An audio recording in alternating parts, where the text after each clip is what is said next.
Good evening and welcome to the candidate forum for the race for the New York State Assembly District 126 seat. I'm Laura Ladd Bierman, Executive Director of the League of Women Voters of New York State, and I will be the moderator for this candidate forum. The timekeeper is Sheila Cohen. Sheila, if you want to raise your hand, thank you. Thank you also to the candidates in this race, Dia Carabajal and John Lamondes, for participating in this forum. I would like to remind the candidates, their campaigns, and the audience that any unauthorized recording of this forum is prohibited to ensure that the content of the forum is not manipulated in any way to create false or misleading impressions of any candidate. The complete forum will be posted on the League's website and YouTube after the event. Both candidates and campaigns have agreed to this policy. The candidates have also agreed not to interrupt each other or the moderator during the forum. As the moderator, I do have the authority to pause the forum or turn off a candidate's mic if any personal attacks or inappropriate comments are being made. Questions being asked tonight have been submitted by the public and reviewed by a League committee in advance to avoid redundancy. The format for tonight's event is as follows. There will be opening statements of 1 minute each, questions and answers limited to 1 minute each, and a closing statement of 2 minutes each. Each candidate is also entitled to 2 rebuttals of 30 seconds each during the question and answer period. Sheila Cohen, the timekeeper, will hold up a sign when a candidate has 30 seconds left and when they must stop speaking. Before going live tonight, a coin was flipped to decide the order for the candidates to respond. The order of answering questions will alternate between the 2 candidates. Let's begin. The first opening statement will be made by John. John? Thank you. Good evening, ladies, and thank you for taking the time to listen to me. For the benefit of those who don't know me, I bring to you 33 years of broad, diverse leadership, diplomatic, and business experience, 27 of which was spent as a military officer in the Army, retiring as a colonel, and having served all over the world, as well as in Iraq and Afghanistan, followed by 6 years executive experience in the radar, electronics, consulting, and agriculture industries. More importantly, though, I'm asking for your vote because of my local experience. I'm a father of 3, husband, small business owner, farmer, youth coach, former parish council member for 4.5 years, and most importantly, a very concerned citizen, which is why I'm running for office. I'm also president of the New York State Farmer Veteran Coalition and represent New York State on my industry's Legislative Action Council. I'm a New York State Farm Bureau member, board member of Paws for Purple Hearts, member of the National Defense Industry Association, and many like organizations. Most importantly, though, I'm a board member of the Onondaga County Soil and Water Conservation District, where I also function as Thank you, John. liaison. Thank you. Dia? Hi, thank you so much to the Cortland County League of Women Voters for having us here tonight. Thank you, Laura, and thank you, Sheila, for doing this good work. I'm Dia Carabajal, and I'm running for New York State Assembly in the 126th Assembly District to represent you in the Majority Caucus. I have been twice elected to the Auburn School Board, and I have also served on the Auburn City Council, and I'm ready to be your voice in Albany. My core values include fighting for equity and funding for our schools, K through 12 and higher ed, advocating for the health of our Finger Lakes and our Kettle Lakes from global climate disruption, promoting economic development through arts and culture, and striving for equality and economic and social justice, supporting working families and labor. I am a professor of mathematics at Cayuga Community College. I live in Auburn, New York with my husband, Lee. We raised our son, Lee, here in Auburn. I invite the people of the 126th. Thank you, Dia. Thank you. For me. Now we will begin the section of questions and answers. Each candidate will have 1 minute to answer. 2 rebuttals during the entire event will be allowed for each candidate for 30 seconds each. Dia will answer the first question first. If you are elected, what is the first thing you will do? Dia? Well, we have a global pandemic that is happening, and it's affected us terribly in New York State. So the first thing that we need to do is to find out what funds are available for our recovery, for our health and for our well-being, for our businesses to be reinvigorated, and also for our schools to reopen, because our quality of life has also been affected. So the first thing that I will do is to take a look at what funds are available, get them back to get them back to Central New York for this recovery, because this is the most important thing that is affecting our lives on a day-to-day basis. And that is bringing those funds back with a empathetic leadership eye will be extraordinarily important. Thank you, Dia. John? I've spent my entire adult life leading in many capacities. There are three things that you need to run a society. The first is external security, the military. The second is internal security, the police. And the third is a functioning economy. In order to have the functioning economy, you have to have the other two first in place. Right now, people are scared. People need confidence in their public safety system and infrastructure, and the police need to be backed by their elected officials. I have backed the blue. I will continue to do so in light of the pandemic. And no matter what, restore public order. That's the first thing that I'll do. Thank you, John. You're very John, welcome. you'll answer the next question first. Sure. How can New York State assure that adequate, affordable childcare is provided for all children of all ages? John? New York State is going to have to look at many things in a very different way than it has in the past. The debt that we have is structural in nature, and it's from decades of misuse and abuse. In order to put more pressure on our funding and the availability of it, something is going to have to go. So I would work to answer this question with both parties in order to determine what must go in order to fund that, so we could continue to do that. Thank you. You're Dia? welcome. So affordable daycare, childcare, continues to be a problem that burdens the working families of New York. There is not enough of it, and there's not enough at an affordable rate. So it keeps our parents from being fully employed, and it also burdens the educational system, because sometimes they look to education for that child care. So we need to find options. We need to fund it where it is available. And it also, good child care allows parents to go to work, and working people are what provide the fuel for our economy. So yeah, single family or single parent households also need it. And there is just not enough of it. And we need more, and we need to look to our funding sources that can provide that safe childcare for them. Thank you. Dia, are you in favor of increasing unemployment benefits and minimum wage? Yes. So I believe that that these both drive the economy.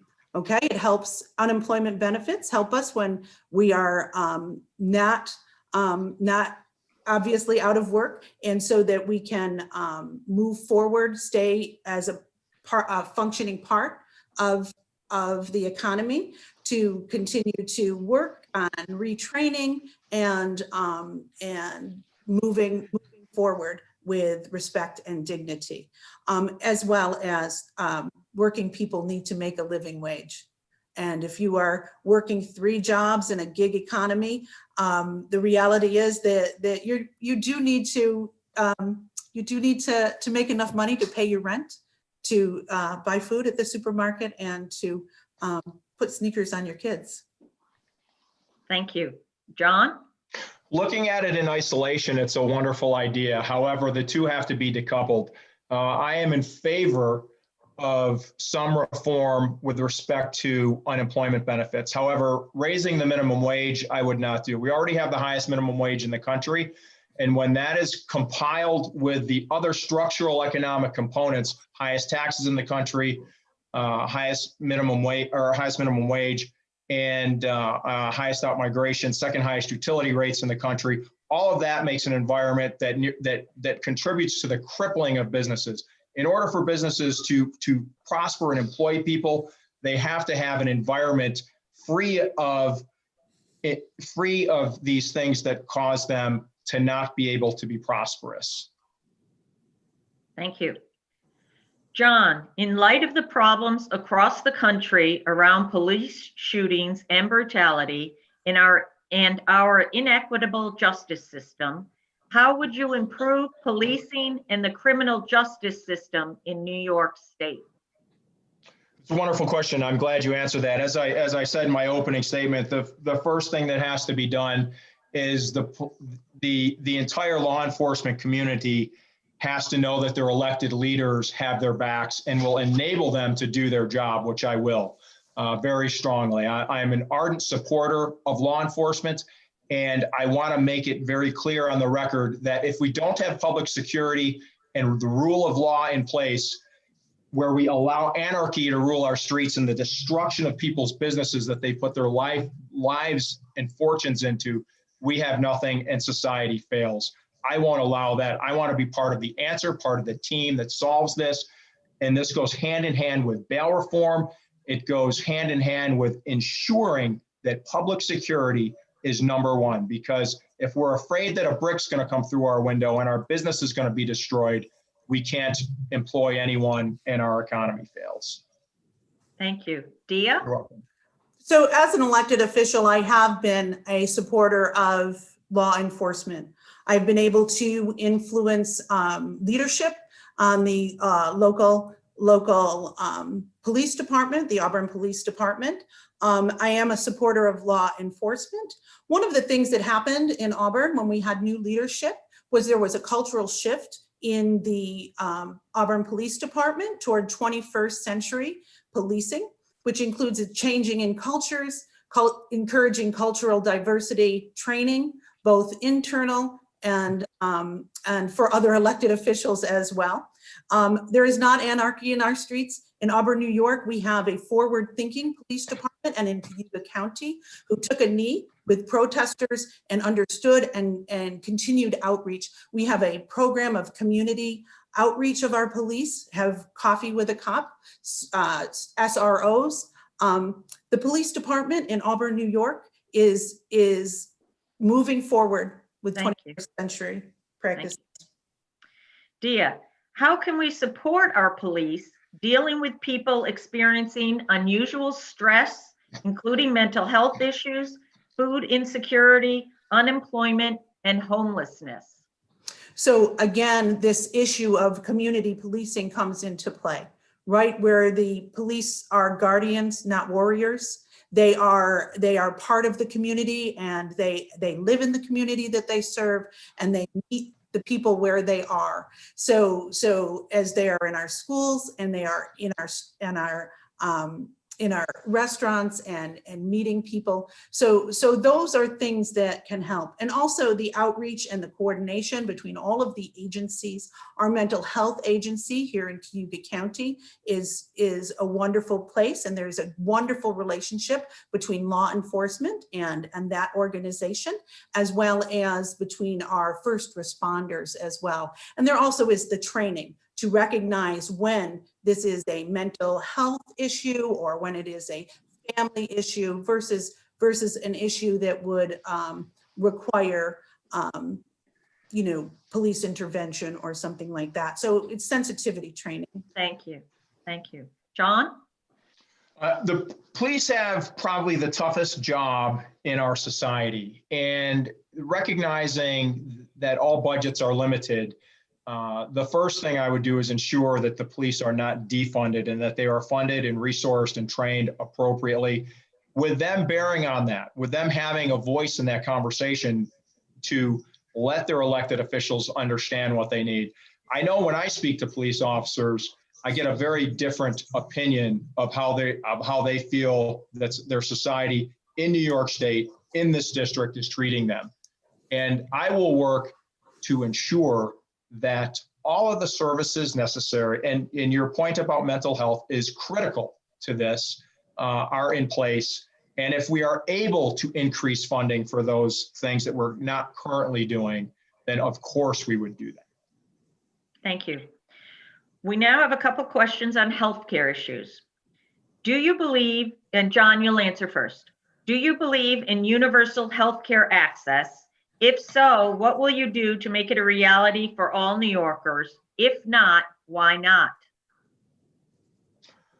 Universal health access is something that I think every American should have if they don't. And I think that with respect to the way our medical system is currently set up, I don't think anybody's ever turned down for emergency appointments if they, excuse me, for emergency room visits if they go. We are there all the time with our kids.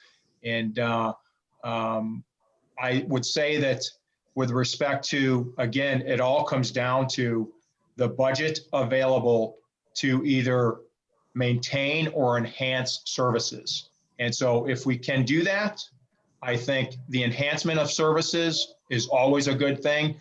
But in the environment that we find ourselves in, the macroeconomic environment, I think we have to maintain and or perhaps even curtail services as we go forward. Thank you. Dia? Healthcare is a human right. I believe in the New York State Healthcare Act.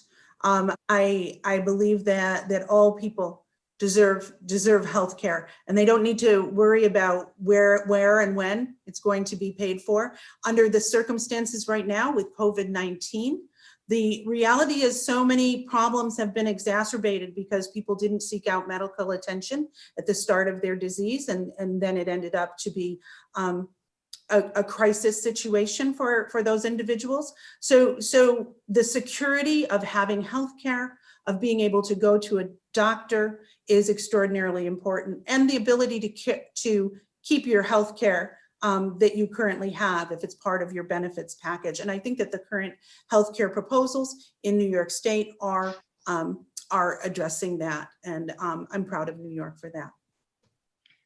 Okay. Dia, what measures would you take to assure basic health care for all residents? And how would you address the high cost of health care? Well, I'm a believer in tax the rich. I think that can provide us some revenue in New York State. We need to close some tax loopholes and take a look at that. I think that that's an area where we can increase revenue so that services can be applied. Certainly, we need to make sure that that services are provided to all. We do have a deficit, but we need to look at what our priorities are as we move forward and make sure that those basic human rights are covered. As I said before, that should be a priority. Health, education, those are important issues that should not be cut. Thank you. John? Any functioning society has good healthcare and does not deny that to its citizens. And I think that that we can do what we're doing better. One of the things is that we should do here is a permanent moratorium on unfunded mandates. Again, everything comes back to the state's budget. And as we drive people away, our problems, all of them, our economic problems, our healthcare problems, our policing problems, they're all exacerbated as people are driven out from policies and our population decreases. The outmigration that we've experienced as a result of these policies has hurt us immensely. And the only way to improve our healthcare is to have people coming into New York, not taxing is driving people away. And so I don't want to drive people away. I want people to come here and feel like they can. Yep. Thank you. You're welcome. John, do you support diversity training for all employers and employees, public and private, in New York State? Yes, absolutely. I have done this every year of my military career. I have led every single demographic of American society. And I think that that's very important. And when you get people together and have to form a team, when there are 10 different ethnic groups and different social groups, it's really the magic of America to see that disparate group of people turn into a highly functional team, regardless of what their job is. So absolutely, I think I have done this training myself in industry. I've done it in the military, and I've probably done it 33 times or so. And I think it's very valuable. Thank you. Dia? You're welcome. I agree. Diversity training is very important. Diversity sensitivity is very important. And I think that it would help us through so much of what we deal now in society. So yeah, I think that that's just a yes. I don't think I really need to expound on it. Okay. I now have two questions on climate change. So Dia, you'll answer the first one first. What further legislation would you introduce to slow down and mitigate the harms of climate change in our geographically diverse state? We need to reduce fossil fuels. We need to do everything in our power to go ahead and just try to stop it where we're bleeding. You know, the reality is that we need to prevent current changes in the climate any way we can. We need to clean up some of the problems that we have here in central New York. We have our Finger Lakes, which are have symptoms of global climate disruption. They have harmful algal blooms in them and invasive species, which are threatening our drinking water. So we need to stop. We need to prevent it from occurring more. We need to clean up what has happened, and we need to provide funding for emergency situations that arise because of global climate change. We have extreme weather events, and we have other threats that happen as a result of this situation. Thank you, Dia. John? Well, there's nothing wrong with cleaning up our own neighborhood. The problem with this topic is that the rest of the world doesn't do it. And so that puts us in a dilemma of, should we harm our economy in order for this global endeavor when the rest of the world, many parts of the rest of the world, the greatest polluters are not doing that. I am all about research and development. I am all about multi-fuel use and expansion, and I am all about agricultural practices.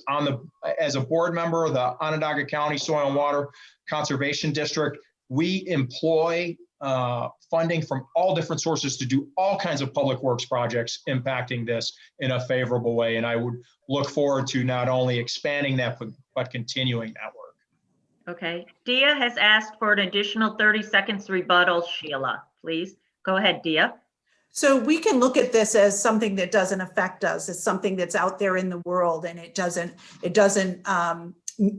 matter because we don't get hurricanes in central New York. But the reality is the effects of global climate change are affecting us on a daily basis. It is affecting our Finger Lakes and our Kettle Lakes. They are part of our economy. They are part of our health. They are part of our property values. They are part of our well-being. Tourism, recreation comes from those Finger Lakes, and it's happening because of global climate disruption. Thank you. Now we'll go back to our regular order. So John, you'll answer this next one first, okay? Okay. Climate change is here now and is getting much worse. 99% of the world climate scientists say human use of fossil fuels is one of the primary causes. Do you agree? If so, how would you, as an elected government official, act to slow down climate change? As I said previously, I think I am all about research and development into multi-fuel technical enhancement. I'd love to invite you out to my farm to see the things I've done personally. I have a solar array on my home. I run 4 of my pastures, the water to all of them via solar. I run my electric fences via solar. These are simple little things that, done across the scale of a farm, a community, a state, a country, make a difference. So I am all for expansion of multi-fuel use. And as things the increase in battery power, nuclear power, the efficiencies gained there, I think are immense, as well as the bioreactors that we're starting to use on farms. That all of these contribute a little bit, and a little bit all over makes a lot. Thank you. Dia? So I would like to reiterate what my colleague said. A little bit means a lot. So if it's a global issue, then every little bit moves us toward a better place, whether it's global or local, whether you're recycling at home, whether you're putting solar panels on your house. Renewable energy offers economic benefits as well. So renewable energy plans can lead to jobs, they can lead to employment. The community energy, it's a long name, act that passed in 2019 has New York State investing in wind power that is going to be placed in the Long Island Sound, which moves us towards that 2050 goal of moving away from carbon emissions. And I think that that is a good project, and it will bring jobs and it will bring energy to our communities, solar energy, any other way to get our energy other than how we have been doing. Thank you. Dia, what should New York State do to help our small farmers survive? And do you support using subsidies or credits to help these farmers? Dia? Absolutely. So things that are in the works in New York State right now are farmers markets expansion, farmers markets in our communities, in our parks. Those are things that can help. Agricultural districts are things that are in the works. Right now, there's a farm workforce retention credit that I support.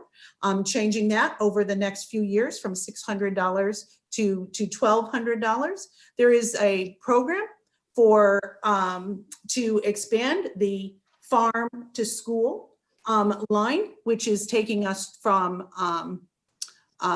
including lunch programs. So we have farms that produce food. They go to our cafeterias, and right now we're only doing that at lunchtime, but we could be doing that at breakfast time too. And so to make that farm to school step a little easier, and we know that dairy farms, absolutely, which are part of our world, provide breakfast food. Thank you, Dia. John? Thank you for the opportunity. There are many things, and yes, I do support subsidies for farms, because in today's environment, they wouldn't survive without them. Some of the things specifically, though, that are necessary are enhanced access to capital, and Farm Bureau is doing a wonderful job with many initiatives in trying to help farmers along this line. The entire farm credit system needs to be enhanced. We just had our Farm Bureau meeting last night, where we went over all the resolutions necessary that are going to be put forth in the coming year. This is also made better by things like greater capacity for slaughter across New York State. All farms, all commodities need help in this area, and it's critical that we get that to them. Thank you. John, what kind of support and assistance do small businesses in New York State need at this time? Small businesses are the engine to our economy, and right now there are 600,000 small businesses in New York employing 4.2 million people, and those businesses need specific, whether they're a farm or a technical business, they need access to capital in order to grow. And so the overall environment of deregulation, lower taxes, lower minimum wage, so that the businesses can survive, so that perhaps we can raise the minimum wage as necessary over time, all of those things help. Small businesses right now, in order to prosper, need a lot of help. Thank you. You're welcome. So small businesses have been extraordinarily burdened by the COVID-19 crisis. So the very first thing that we need to do is we need to get them support in the form of grants, of 0% loans, doing anything we can to reinvigorate them and to reinvigorate them fast. They employ a lot of people. We need to get those people back to work. So anything that we do along those lines to create a situation where we can get back to work after the COVID-19 environment. So the very first thing that we need to do is to just make them sound, to get them back on their feet, to help them along, to do what we can through the agencies of New York State to support that, because that will help us to bounce back from this terrible, terrible crisis that we are in. Thank you. Dia, what should New York State do to address the problem of runoff from farms and roads into our lakes and streams? So there are a lot of things that we can do to help.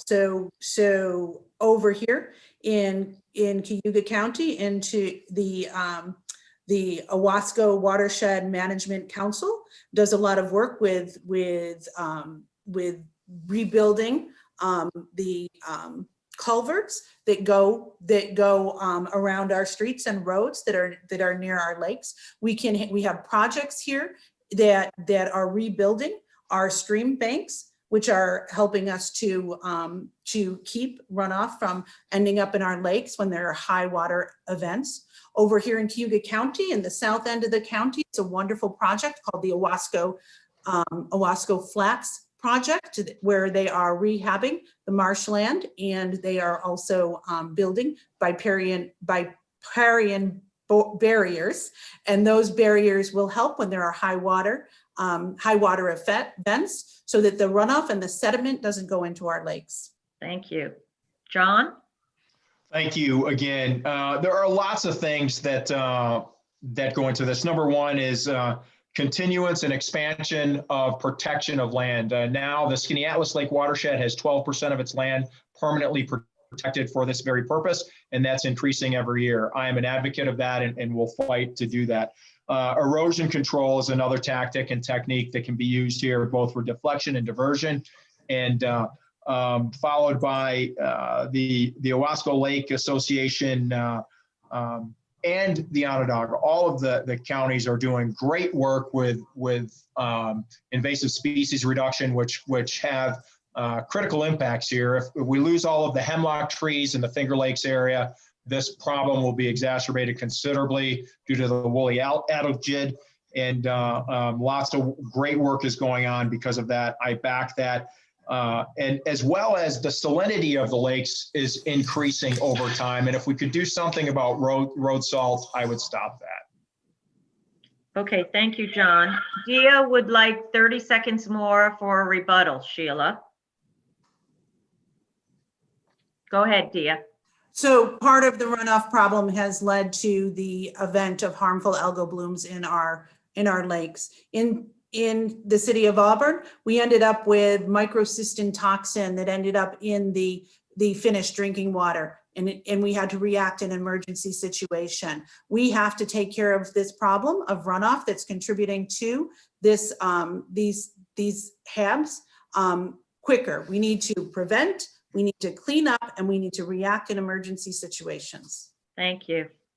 Okay, John, you'll answer this one first, and it's we have two questions now on education issues. So John, how would you provide for more equitable education funding for pre-K through grade 12 students in all areas of New York State? That's a really important question, and a really tough one to solve. We have not done that yet. And I want to say that we have the highest money paid per student in New York with some of the worst results, and that budget is exploding.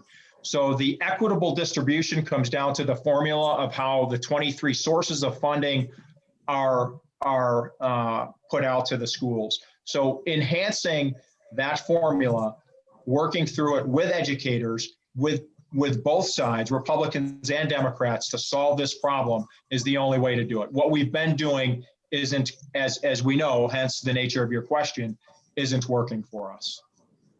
Thank you. Dia? Equitable funding and distribution of our educational budget is something that's extraordinarily important to me. What is happening in our funding is that the formula is broken.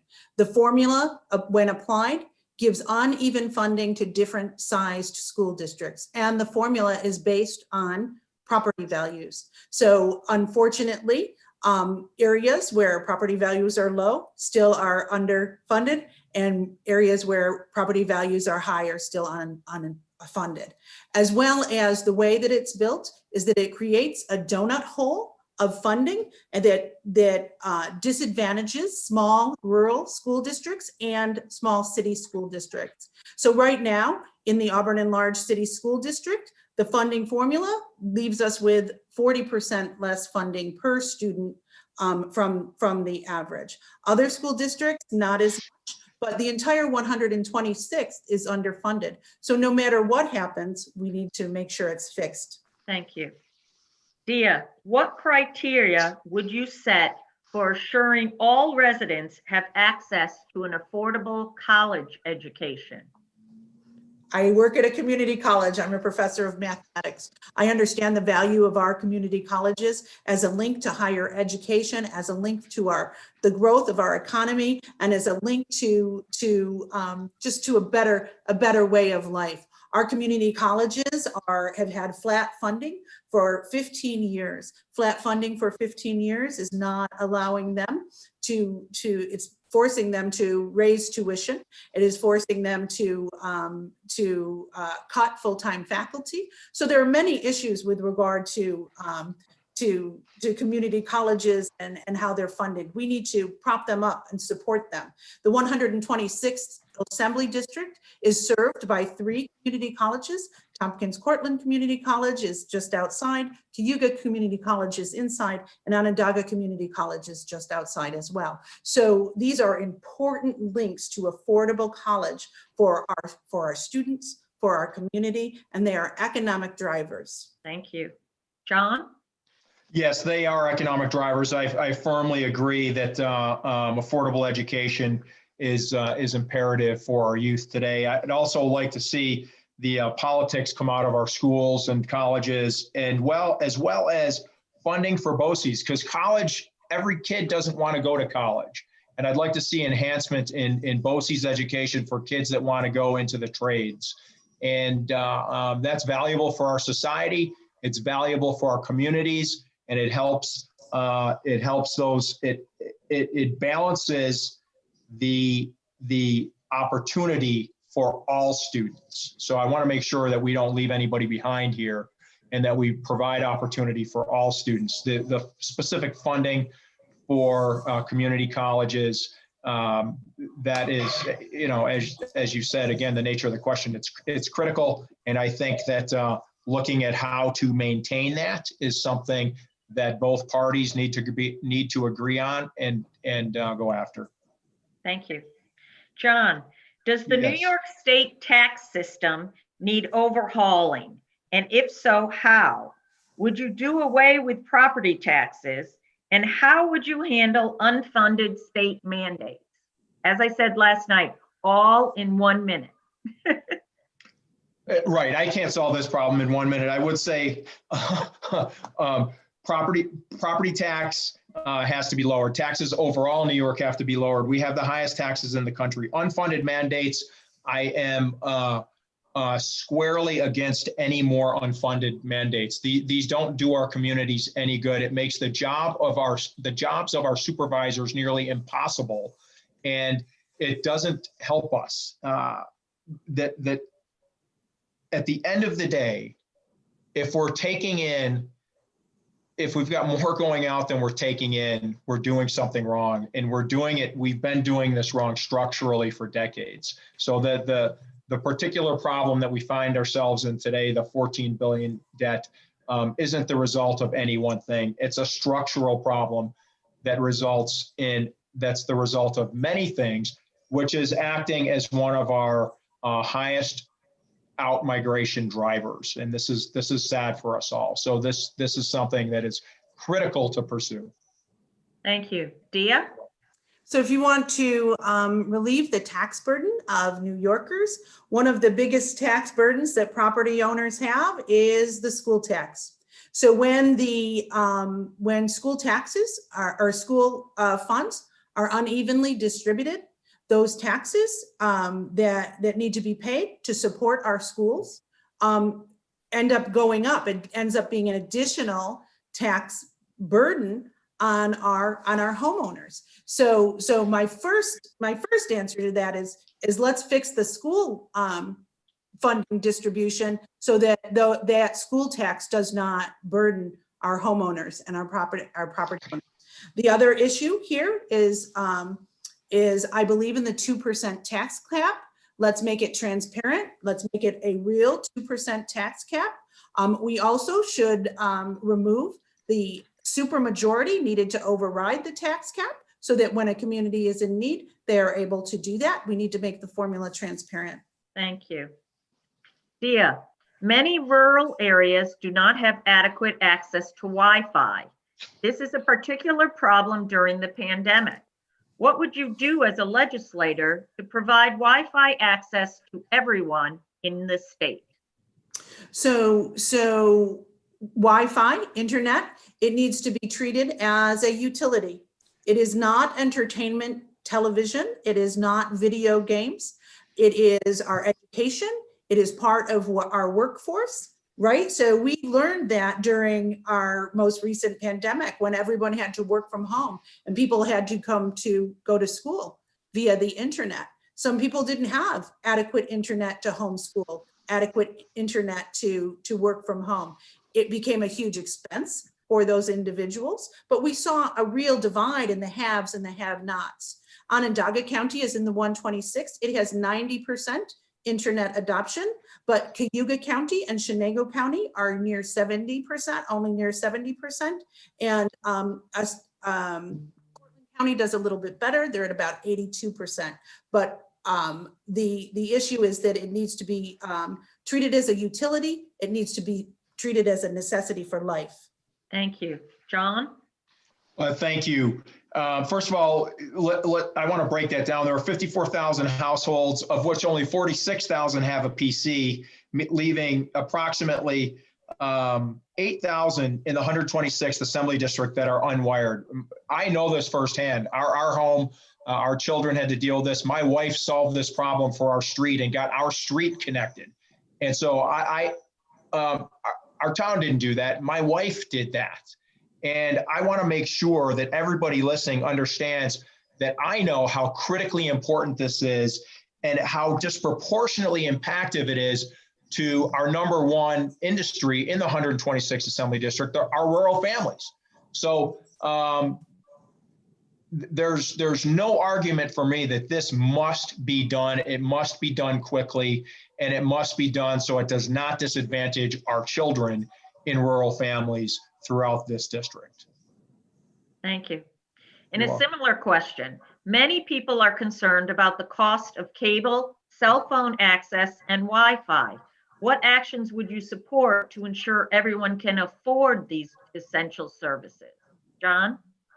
I think this needs, again, bipartisan pursuit and support to put the pressure on these companies to reduce those costs. Some of the things that they do are just absolutely crazy.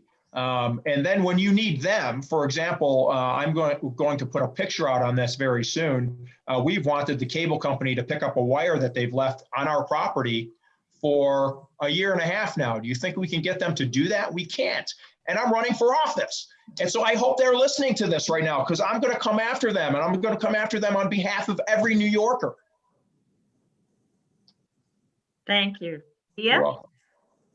So once we treat it as a utility, it becomes part of our way of life, right? So the difference between treating it as a for-profit business and solely in that model is that when you treat something as a utility, then it forces the businesses to get it to everyone, such as water, such as electricity. Not that those things are to everyone, but they're closer to fully being built out networks than our broadband is. So when you treat it as a utility, then you can ask the for-profit businesses to, or require rather, the for-profit businesses to build it out. They don't have to build it out. It's based on a profit model right now. And if there's not enough houses or not enough people, they're not going to go there. So that's why we have basic cable that people can get. We have basic telephone services that people can get. It's because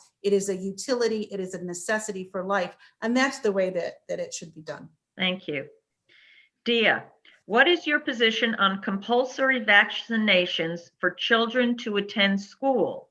And will you add the coronavirus vaccination to this list when we have a safe and reliable vaccine? So I believe that vaccination and the requirement for it to occur is in the medical community. We have a fully blown out medical community that will give us the advice as to what childhood diseases are dangerous in a school environment. They will advise not only the other people in New York State, the education department, they will advise the individual school boards as well. So I believe that those conversations should happen between medical professionals and educators. We do know that in this time of COVID-19, that we know that schools are places where a lot of people congregate. So that makes them places where disease is easily transmitted. So what diseases those are, we have to take the advice of our medical professionals as to which one should be mandated. And so I'm a strong believer in taking the time, taking the time to think that out. Thank you. John? Thank you again. First, parents and caregivers have a voice here, and I want them to know that I will listen. Additionally, anything medical has to be deferred to the medical professionals, and I'm a proponent of that. I also want everyone to understand that I come from the perspective, as does every veteran, of being forced to have all kinds of series of vaccinations for everywhere you're going. So I understand the fear that this can cause in someone, especially a parent or a caregiver, especially if someone that might be compromised in some way, and when you take away their choice. And so, again, I am not a fan of compulsory vaccinations unless it is absolutely necessary. I know many people that don't even take flu vaccinations, even when they're free. So I want everyone to know that they have a voice in this, and that our medical community has to come and speak to this very loudly. Thank you. You're welcome. John, since the pandemic is far from over and other pandemics are likely in our future, what should we be doing now to get through this? And how should we be preparing for the future?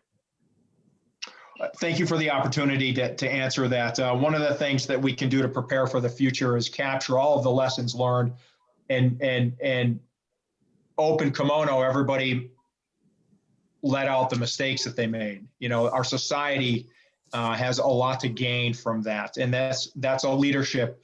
That's a leadership thing for leaders to do, and so that has to happen at the state level and the national level, and even the local level where appropriate. I think that as we face potentially future pandemics, this is the second one that we've had in 10 years. There are a lot of things that can go wrong, and we were probably lucky in that in recognizing every death is a tragedy. We were probably very lucky that we only experienced 200,000 deaths so far in our country. This could have gone much worse, and I think that preparing, understanding, modeling, and listening to modeling makes a difference. Thank you. Dia?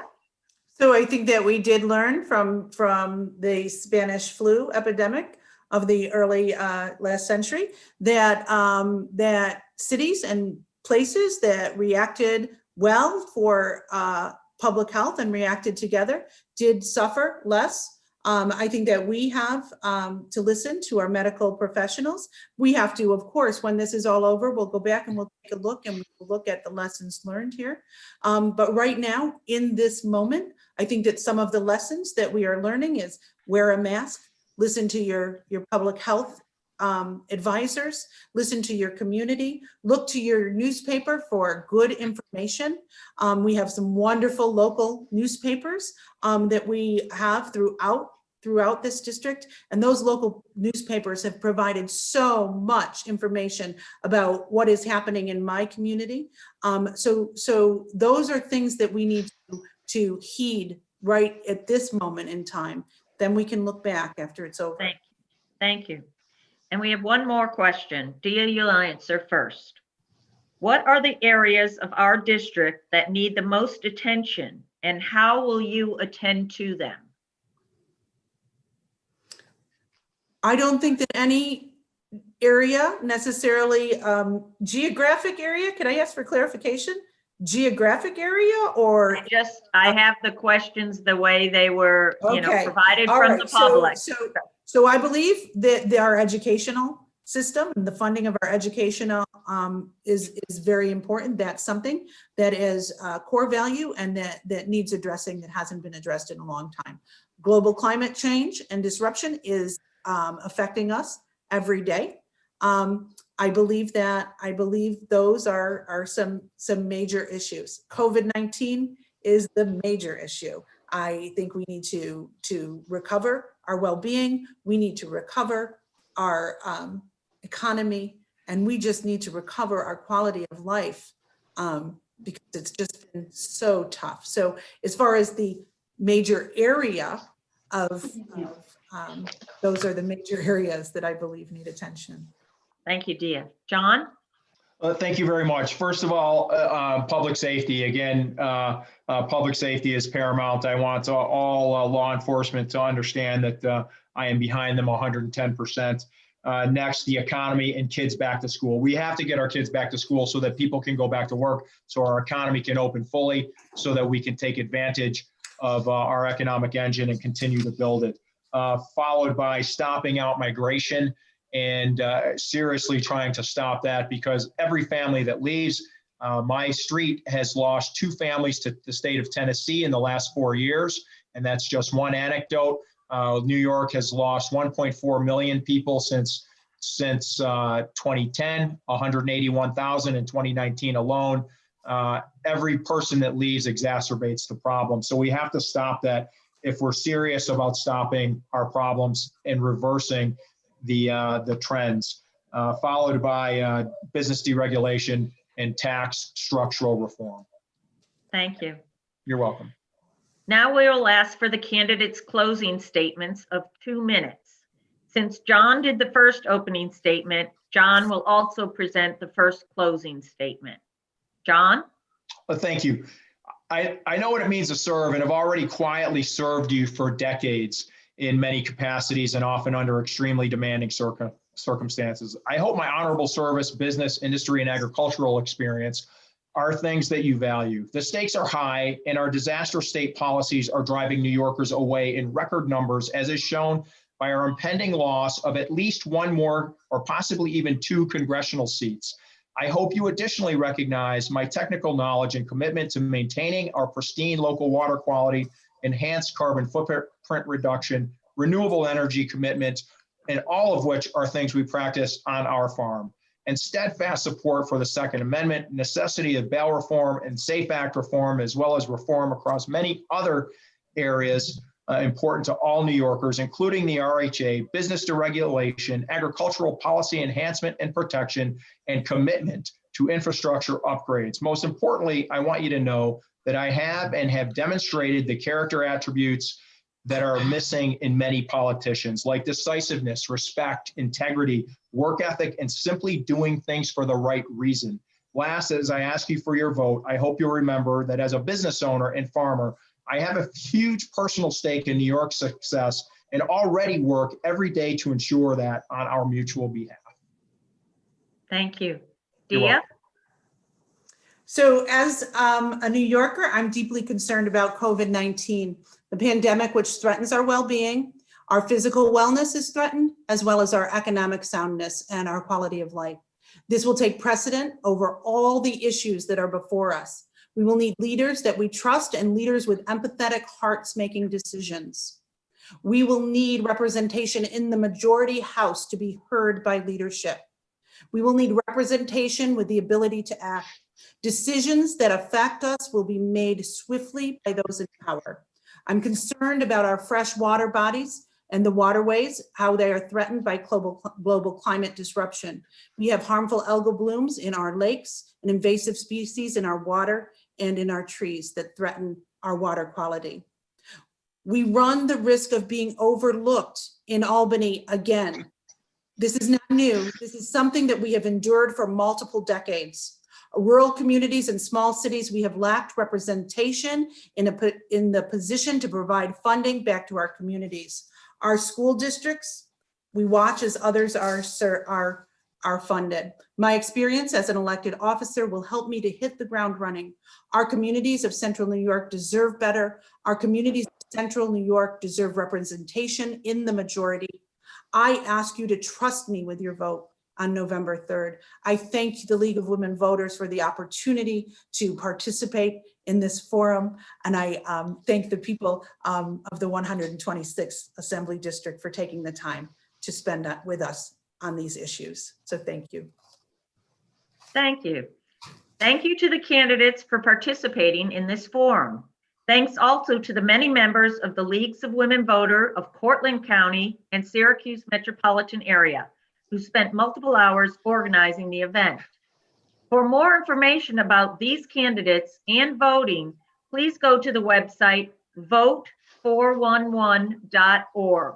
That's VOTE411.org. A quick reminder that October 27th is the last day to postmark an application for an absentee ballot by mail. Absentee ballots are also available by emailing or calling your own county board of elections. All completed absentee ballots must be postmarked or delivered to your county board of elections by November 3rd. Early voting will be available from October 24th through November 1st. You can go to the website nyearlyvoting.org, which will be shown on the screen in a minute, to find the locations and hours for early voting in your county. And please vote. Your vote does count. Thank you. Good evening. Stay well and safe. Thank you.